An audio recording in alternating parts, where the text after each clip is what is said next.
Hello, അമ്മ മനസ്സിൻ്റെ പുതിയൊരു എപ്പിസോഡിലേക്ക് എല്ലാവർക്കും സ്വാഗതം. ചാനൽ ആദ്യമായിട്ട് കാണുന്നവരാണെങ്കിൽ ഒന്ന് സബ്സ്ക്രൈബ് ചെയ്തിട്ട് ലൈക്ക് ചെയ്യണേ. അപ്പോൾ സിദ്ധാർത്ഥും ചന്ദ്രികയും കൂടി ഇങ്ങനെ മേഘയെക്കുറിച്ച് സംസാരിച്ചുകൊണ്ടാണ് പോകുന്നത്. പെട്ടെന്നാണ് ചന്ദ്രികയുടെ കണ്ണിൽ ശരവണനെ കാണുന്നത്. അപ്പോൾ ചന്ദ്രിക സിദ്ധുവിനോട് വണ്ടി നിർത്താൻ വേണ്ടി പറയുകയാണ്. മനീഷിൻ്റെ കയ്യിൽ നിന്നും പണം മോഷ്ടിച്ച ആളാണ് ആ റോഡരികിൽ നിൽക്കുന്നതെന്ന്. അപ്പോൾ സിദ്ധു വണ്ടി നിർത്തിയിട്ട് അയാളെ നോക്കുന്നുണ്ട്. അപ്പോൾ ചന്ദ്രികയോട് പറയുകയാണ്, നിനക്ക് തോന്നിയതായിരിക്കുന്നു. അല്ല സർ എന്ന് പറഞ്ഞിട്ട് ചന്ദ്രിക ഫോൺ എടുത്തിട്ട് വേഗം നോക്കാൻ പറയുകയാണ്. സിദ്ധു നോക്കുന്ന സമയത്ത് ശരവണൻ്റെ ഫേസ് തന്നെയാണ് അതിൽ കാണുന്നത്.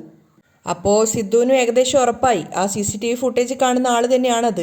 എന്തായാലും നമുക്ക് അയാളോട് പോയി ചോദിക്കാം എന്ന് പറഞ്ഞിട്ട് രണ്ടുപേരും കൂടെ കാറിൽ നിന്ന് ഇറങ്ങുകയാണ്. അവർ രണ്ടുപേരും വണ്ടിയിൽ നിന്ന് ഇറങ്ങി വന്നിട്ട് ശരവണനെ തന്നെ നോക്കി റോട്ടിൽ കുറച്ച് നേരം നിൽക്കുകയാണ്. അപ്പോഴും ചന്ദ്രിക വീണ്ടും ആവർത്തിക്കുന്നുണ്ട്, സർ ആ വീഡിയോയിൽ കണ്ട ആൾ തന്നെയാണ് സാർ ഇവർ. അതേ ചന്ദ്രിക, എനിക്കും അങ്ങനെ തന്നെയാണ് തോന്നുന്നത്. സിദ്ധുവും അവസാനം പറയുകയാണ്. അപ്പോഴേക്കും ശരവണനും അവരെ കണ്ടിട്ടുണ്ടായിരുന്നു. ശരവണന് വേഗം തന്നെ കാര്യം മനസ്സിലായി. അതുകൊണ്ട് തന്നെ കുടിച്ചുകൊണ്ടിരുന്ന ജ്യൂസിൻ്റെ ഗ്ലാസ് അവിടെ ഏൽപ്പിച്ചിട്ട് അയാൾ വേഗം പോവാൻ നോക്കുകയാണ്. അയ്യോ, അവരെന്നെ കണ്ടു എന്നാണ് തോന്നുന്നത്. പണത്തെ എടുത്ത കാര്യം അറിഞ്ഞിട്ടായിരിക്കും എൻ്റെ പിന്നാലെ വരുന്നത്. അവർ രണ്ടുപേരും അടുത്തെത്താനായപ്പോഴേക്കും ശരവണൻ വേഗം അവരെ മൈൻഡ് ചെയ്യാത്ത രീതിയിൽ പോവുകയാണ്. അപ്പോൾ സിദ്ധു പറയുന്നുണ്ട്, സർ ഒരു നിമിഷം ഒന്ന് നിൽക്ക്, എനിക്ക് നിങ്ങളോടൊരു കാര്യം ചോദിക്കാനുണ്ട്. അപ്പോൾ ശരവണൻ വേഗം ധൃതി കൂട്ടിയിട്ട് പറയാണ്, ഇങ്ങോട്ട് നോക്ക്, എനിക്ക് അർജൻറ്റായിട്ടൊരു കാര്യം ചെയ്യാനുണ്ട്. എനിക്ക് പെട്ടെന്ന് തന്നെ പോകണം. എനിക്ക് നിങ്ങളോട് നിന്ന് സംസാരിക്കാനുള്ള ടൈമില്ല. അയാളുടെ ആ ഒരു തിരക്കും വെപ്രാളവും ഒക്കെ കണ്ട സമയത്ത് സിദ്ധുവിന് നല്ല സംശയം തോന്നുകയാണ്. ശരവണൻ വേഗം തന്നെ അവിടുന്ന് അയാളുടെ വണ്ടിക്കടുത്തേക്ക് പോകുന്നുണ്ട്. അപ്പോൾ സിദ്ധു ചന്ദ്രികയോട് പറയാണ്, ചന്ദ്രിക, നമ്മളടുത്ത് നിന്ന് എസ്കേപ്പ് ആകുന്ന ഇയാളുടെ ഈ ഒരു രീതി കാണുമ്പോൾ എന്തോ ഇയാൾ തന്നെയാണ് പണം മോഷ്ടിച്ചതെന്ന് എനിക്ക് തോന്നുന്നു. അയാൾ പോയിട്ട് വണ്ടിയുടെ ചാവി ഇട്ടപ്പോഴേക്കും സിദ്ധു പോയിട്ട് ആ ചാവി ഓഫാക്കുകയാണ്.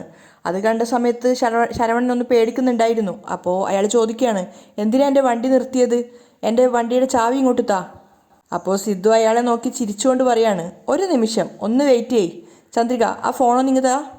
എന്നിട്ട് ആ ഫോൺ എടുത്തിട്ട് ആ വീഡിയോയുടെ CCTV ഫുട്ടേജ് കാണിച്ചു കൊടുക്കുകയാണ്. അത് കണ്ട സമയത്ത് ശരവണൻ വല്ലാതെ ഒന്ന് പതറിയിട്ടുണ്ടായിരുന്നു. കാരണം താൻ പണം മോഷ്ടിച്ച് പോകുന്നതാണ് ആ ഒരു CCTV ഫുട്ടേജ്. അപ്പോൾ സിദ്ധു കളിയാക്കിക്കൊണ്ട് ചോദിക്കുന്നുണ്ട്, എന്താ സർ ഈ വീഡിയോയിലെ കാണുന്ന ആളെ എവിടെയെങ്കിലും കണ്ടതായിട്ട് തോന്നുന്നുണ്ടോ? ശരവണൻ അവസാന ശ്രമം എന്നോണം വീണ്ടും പറയാണ്, ഇത് ഞാനൊന്നുമല്ല, എന്നെപ്പോലുള്ള വേറെ ആരോ ആണ്. അത് കേട്ടത് സിദ്ധു പൊട്ടിച്ചിരിക്കുകയാണ്. അപ്പോൾ അയാൾ പേടിയോടെ ചോദിക്കുന്നുണ്ട്, എന്തിനാ നിങ്ങൾ ചിരിക്കുന്നത്? എനിക്ക് അത്യാവശ്യമായിട്ട് പോവാനുണ്ട്, എനിക്ക് തിരക്കുള്ളൊരു കാര്യം ചെയ്യാനുണ്ട്. അയാളുടെ ആ തിരക്കും വെപ്രാളവും കണ്ടപ്പോൾ സിദ്ധു പറയുന്നുണ്ട്, ഹലോ, നിങ്ങൾ ഇനി എങ്ങോട്ടും പോവാൻ പറ്റില്ല. മര്യാദയ്ക്ക് എൻ്റെ കൂടെ വന്നിട്ട് എൻ്റെ കാറിൽ കയറിക്കോ. ശരവണൻ വീണ്ടും പറയാണ്, ഇല്ല എനിക്ക് വരാൻ പറ്റില്ല, എനിക്ക് ഒരുപാട് കാര്യങ്ങൾ ചെയ്യാനുണ്ട്. സിദ്ധു വീണ്ടും ക്ഷമയോടെ ചോദിക്കുകയാണ്, ഇപ്പം നിങ്ങൾ കാറിൽ കയറുന്നുണ്ടോ അതോ ഞാൻ പോലീസിനെ വിളിക്കണോ? അപ്പോൾ സിദ്ധു അയാളുടെ ദേഹത്ത് കൈവച്ചപ്പോൾ അയാൾ കൈ തട്ടി മാറ്റിയിട്ട് പറയുന്നുണ്ട്, എന്താ ഭീഷണിപ്പെടുത്തുകയാണോ? അവസാനം അയാൾക്ക് തന്നെ തോന്നുകയാണ് അവിടെ വെറുതെ ഒരു പ്രശ്നം ഉണ്ടാക്കണ്ടെന്ന് വിചാരിച്ചിട്ട് അയാൾ പറയുന്നുണ്ട്, ശരി ഞാൻ വരാം. അങ്ങനെ ചന്ദ്രികയും സിദ്ധു ആദ്യം നടക്കുകയാണ്. പിന്നീട് വണ്ടിയുടെ ചാവി എടുത്തിട്ട് അയാളും പിന്നീന്ന് വരുന്നുണ്ട്.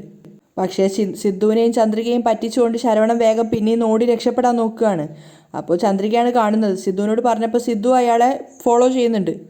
അവർക്ക് രണ്ടാർക്കും പിന്നാലെ ചന്ദ്രികയെ ഓടുന്നുണ്ടായിരുന്നു. അങ്ങനെ കുറച്ചു ദൂരം മുന്നോട്ട് ഓടിയപ്പോൾ ശരവണൻ അവിടെ ഉണ്ടായിരുന്ന ഒരു മണ്ണലിൽ വീഴുകയാണ്.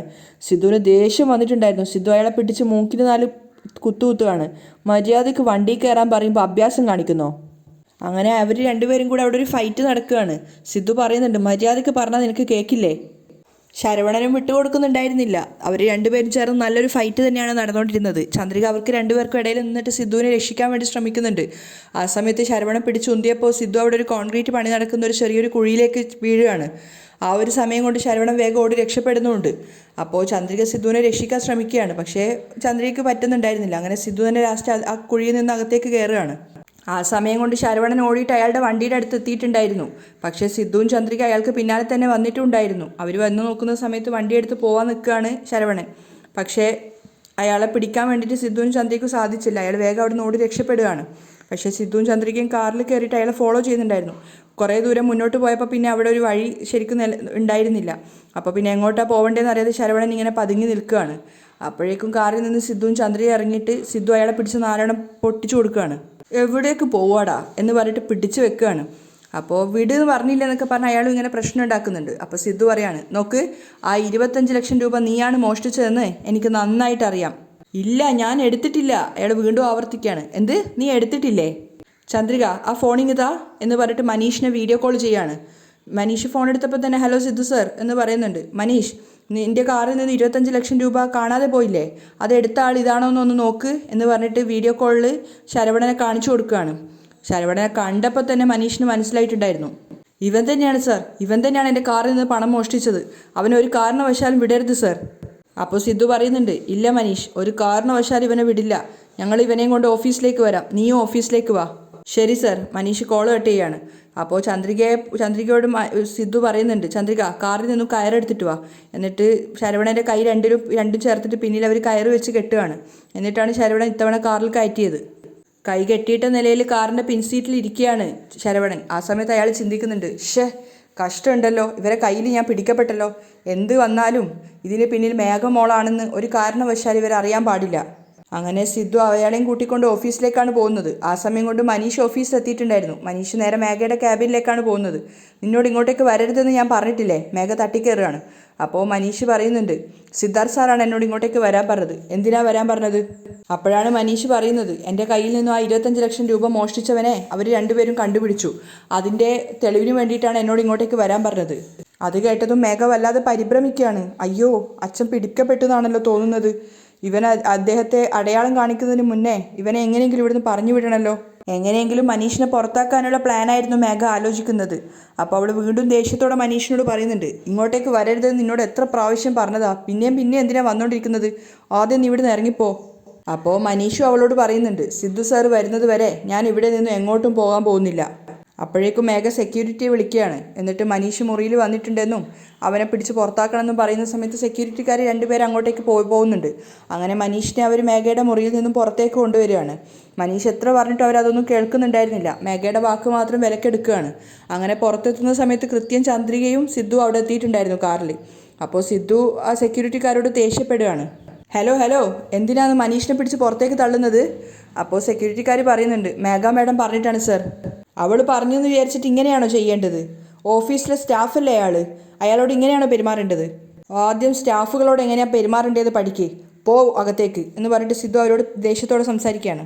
എന്നിട്ട് തിരിച്ചു വന്നിട്ട് മനീഷിനോട് പറയാണ്, മനീഷ്, നിന്റെ കയ്യിൽ നിന്നും പണം മോഷ്ടിച്ച ആള് കാറിൻ്റെ അകത്തുണ്ട്, അയാൾ തന്നെയാണോ എന്ന് നീ ഒന്ന് കൺഫേം ആക്ക്. മനീഷ് വേഗം കാറിൻ്റെ പിൻസീറ്റ് തുറന്നു നോക്കുകയാണ്. ശരവണനെ കണ്ടപ്പോൾ തന്നെ മനീഷിന് ദേഷ്യം വന്നിട്ടുണ്ടായിരുന്നു. അന്ന് എൻ്റെ കയ്യിൽ നിന്ന് രക്ഷപ്പെട്ടു, ഇന്ന് വീണ്ടും ഞങ്ങളുടെ കയ്യിൽ തന്നെ വന്ന് പെട്ടില്ലേ, വാടാ പുറത്തേക്ക് എന്ന് പറയാണ്. അപ്പോൾ ശരവണൻ പറയുന്നുണ്ട്, എന്നെ വിട്. അപ്പോൾ മനീഷ് നല്ല ദേഷ്യത്തിലാണ് ഉണ്ടായിരുന്നത്. അതുകൊണ്ട് തന്നെ ശരവണൻ്റെ മുഖത്തിനിട്ട് കുത്തുകയാണ്. എവിടെയാണ് പണം ഒളിപ്പിച്ചു വെച്ചിട്ടുള്ളത്? മനീഷിൻ്റെ ദേഷ്യം മുഴുവൻ അയാളുടെ മുഖത്ത് തീർക്കുന്ന കണ്ടപ്പോൾ സിദ്ധു ഇടപെടുകയാണ്. മനീഷ്, ഞാൻ നോക്കിക്കോളാം, നീ കുറച്ചൊന്ന് ക്ഷമയോടെ നിൽക്ക്. അങ്കിളിനോട് ഞാൻ വരാൻ പറഞ്ഞിട്ടുണ്ട്, അദ്ദേഹം വന്നതിന് ശേഷം ഓഫീസിനകത്തേക്ക് കൂട്ടിപ്പോവാം, അതുവരെ നമുക്ക് വെയിറ്റ് ചെയ്യാം, ഇറങ്ങട ഇങ്ങോട്ട് എന്ന് പറഞ്ഞിട്ട് ശരവണനെ അവർ രണ്ടുപേരും ചേർന്ന് പുറത്തെടുക്കുകയാണ്. എന്നിട്ട് കയറൊക്കെ വലിച്ചൂരുന്നുണ്ട്, കൈ കെട്ടിയിട്ടുണ്ടായിരുന്ന കയറൊക്കെ. എന്നിട്ട് രണ്ടുപേരും കൂടെ തള്ളിക്കൊണ്ടാണ് അകത്തേക്ക് വരുന്നത്. അപ്പോൾ ഓഫീസിനകത്തെത്തിയ സമയത്ത് മേഘ ക്യാബിനിൽ നിന്ന് പുറത്തിറങ്ങുമ്പോൾ അവൾ കാണുന്ന കാഴ്ച അതാണ്. അവളുടെ അച്ഛനെ സിദ്ധുവും മനീഷും കൂടെ ചേർന്നിട്ട് തള്ളിക്കൊണ്ട് അകത്തേക്ക് വരുന്നത്. പിന്നിൽ ചന്ദ്രികയുണ്ടായിരുന്നു. മേഘ വേഗം തന്നെ തിരിഞ്ഞ് അവളുടെ ക്യാബിൻ്റെ അകത്തേക്ക് കയറുകയാണ്. അയ്യോ, അച്ഛൻ പിടിക്കപ്പെട്ടല്ലോ, ഇനി എന്താ ചെയ്യുക? മേഘയ്ക്ക് എന്താ ചെയ്യേണ്ടെന്നൊരു എത്തും പിടിയും കിട്ടുന്നുണ്ടായിരുന്നില്ല. ആ സമയം കൊണ്ട് മഹേന്ദ്രൻ ഓഫീസിലെത്തിയിട്ടുണ്ടായിരുന്നു. മഹേന്ദ്രൻ വെപ്രാളത്തോടെ അകത്തേക്ക് കയറി വരികയാണ്. അപ്പോൾ സിദ്ധുവിനോടും ചന്ദ്രികയോടും ഒക്കെ ആയിട്ട് ചോദിക്കുന്നുണ്ട്, സിദ്ധു എവിടെയുള്ളത് ആ റാസ്കൽ? അപ്പോൾ അകത്താണ് ഉള്ളത്, അങ്കിള് വാ എന്ന് പറഞ്ഞിട്ട് അകത്തേക്ക് കൂട്ടിക്കൊണ്ടുപോവാണ്. പക്ഷേ വാതിൽ തുറന്ന് ശരവണനെ കണ്ട സമയത്ത് മഹേന്ദ്രൻ ശരിക്കും ഞെട്ടിത്തരിച്ച് നിൽക്കുകയാണ്. ഇവനോ? അയാൾ വേഗം ഓടിപ്പോയി ശരവണൻ്റെ അടുത്തേക്ക് പോയിട്ട് ചോദിക്കുന്നുണ്ട്, നീ ശരവണനല്ലേ? അപ്പോൾ സിദ്ധുവിനും ചന്ദ്രികക്കൊക്കെ അതിശയാവുകയാണ്. സിദ്ധു ചോദിക്കുന്നുണ്ട്, ആരാ അങ്കിൾ ഇത്? ഇയാളെ നിങ്ങൾക്ക് നേരത്തെ അറിയാമോ? എന്തുകൊണ്ട് അറിയില്ല, എനിക്ക് നന്നായിട്ട് അറിയാം. ആരാ അങ്കിൾ ഇത്? സിദ്ധു ചോദിക്കുകയാണ്. മരതകം ചെറിയമ്മയുടെ മരുമകൻ. അത് സിദ്ധുവിനും ചന്ദ്രികയ്ക്കൊക്കെ ശരിക്കും ഒരു ഷോക്ക് തന്നെയായിരുന്നു. സിദ്ധു ചോദിക്കുന്നുണ്ട്, എന്താ അങ്കിൾ ഈ പറയുന്നത്? അതേ മോനെ, മരതകം ചെറിയമ്മയ്ക്ക് മല്ലിക എന്ന് പറഞ്ഞൊരു മോളുണ്ടായിരുന്നു. ആ പെണ്ണിനെ പ്രണയിക്കുന്നു എന്നുള്ള പേരും പറഞ്ഞ് വീട്ടിൽ ആരും അറിയാതെ കൂട്ടിക്കൊണ്ടു പോയതാ. അതുകൊണ്ട് ഇവരെ രണ്ടുപേരെയും വീട്ടിൽ പോലും കയറ്റാറുണ്ടായിരുന്നില്ല.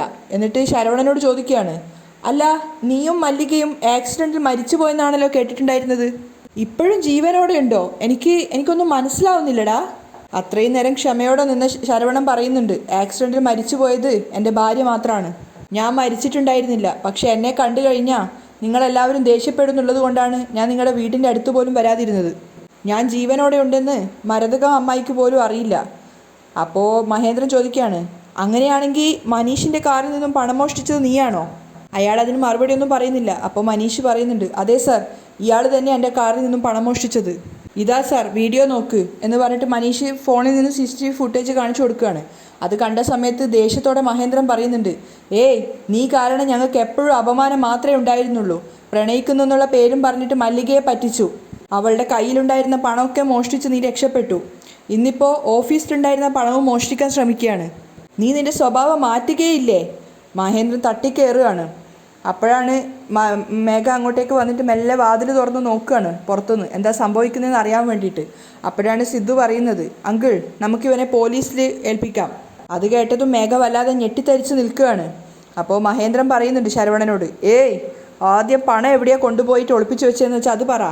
അപ്പോഴും അയാൾ ഒന്നും മിണ്ടുന്നില്ല. അപ്പോൾ സിദ്ധു പറയുന്നുണ്ട്, അങ്കിൾ ഇങ്ങനെ ചോദിച്ചാലൊന്നും അയാൾ സത്യം പറയില്ല.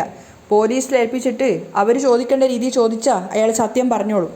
മേഘയ്ക്ക് അകത്ത് കയറാൻ കുറച്ചൊരു ഭയം ഉണ്ടായിരുന്നു. അതുകൊണ്ട് തന്നെ അവൾ അവിടെ തന്നെ നിൽക്കുകയാണ്.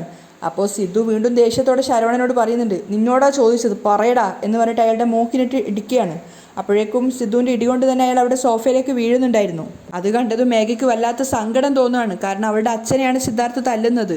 പക്ഷേ സിദ്ധു ആ സമയത്തൊക്കെ ശരവണനെ തല്ലിക്കൊണ്ടേയിരിക്കുകയാണ്. നിന്നോടാ ചോദിച്ചത് പറ, പണം എവിടെയാണ് മോഷ്ടിച്ച് വെച്ചിട്ടുള്ളത്? സിദ്ധു അയാളെ ഇങ്ങനെ ഇടിച്ചുകൊണ്ടേ ഇരിക്കുകയാണ്. കണ്ണിനൊക്കെ നോക്കി നല്ലോണം കുത്തുന്നുണ്ടായിരുന്നു. അപ്പോഴേക്കും അവസാനം മേഘ തന്നെ കയറി വരികയാണ്. നിന്നോടാ ചോദിച്ചത്, സത്യം പറയുന്നുണ്ടോ ഇല്ലയോ എന്ന് പറഞ്ഞ് സിദ്ധു വീണ്ടും വീണ്ടും അയാളെ ഉപദ്രവിച്ചുകൊണ്ടേ ഇരിക്കുകയാണ്. അപ്പോൾ മേഘ ദേഷ്യത്തോടെ കയറി വന്നിട്ട് പറയുന്നുണ്ട്, നിർത്ത്. മേഘ അങ്ങനെ ചൂടാവുന്ന കേട്ടതും എല്ലാവരും സംശയത്തോടെ മേഘയെ നോക്കുകയാണ്. അപ്പോൾ മേഘ ദേഷ്യത്തോടെ പറയുന്നുണ്ട്, എന്തിനാ നിങ്ങളിപ്പോൾ അയാളെ എല്ലാവരും ചേർന്ന് തല്ലുന്നത്? ആദ്യം പണം എവിടെയാണ് വെച്ചിരിക്കുന്നതെന്ന് അയാളോട് ചോദിക്ക്. നിങ്ങളെല്ലാവരും ഒന്ന് പുറത്തിറങ്ങ്, ഞാൻ അയാളോട് ചോദ്യം ചെയ്യാം. അപ്പോൾ സിദ്ധു ദേഷ്യത്തോടെ പറയുന്നുണ്ട്, എന്താ മേഘ നീ നിസ്സാരമായിട്ട് പറയുന്നത്? കഷ്ടപ്പെട്ട് ഞങ്ങൾ പോയിട്ട് അയാളെ കണ്ടുപിടിച്ച് കൊണ്ടുവന്നു.